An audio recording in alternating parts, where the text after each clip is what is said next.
শুক্রবার আসরের আগে এই আমলটি করুন, আপনি মাগরিবের আগে ফলাফল পেয়ে যাবেন ইনশাআল্লাহ। হ্যাঁ, আপনি এটা অগাধ বিশ্বাস নিয়ে করেন। শুক্রবারে পড়তে হবে কিন্তু আসরের নামাজের আগে। আসরের নামাজের আগে আপনি আপনার ঘরের কোণার মধ্যে বসে যাবেন কিংবা মসজিদের মধ্যে চলে যাবেন। মসজিদের মধ্যে যাওয়ার পরে আপনি ৭ বার পড়বেন আর রহমান। কি পড়বেন? আর রহমান, এটা ৭ বার পড়বেন।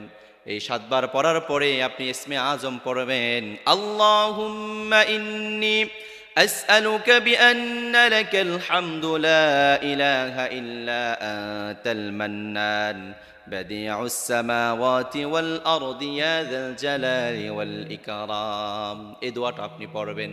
এই দোয়াটা যখন পড়া শেষ হয়েছে, এরপরে ১০ বার দুরূদ ইব্রাহিম পড়বেন। দুরূদ ইব্রাহিম পারেন না? ওই যে নামাজের মধ্যে যেটা পড়েন, সেই দোয়াটা পড়বেন। এরপরে রব্বুল আলামিনের দরবারে ২টা হাত উত্তোলন করে বলবেন, ও কাবার মালিক, আমার এই সমস্যা সেই সমস্যা, এটা লাগবে সেটা লাগবে।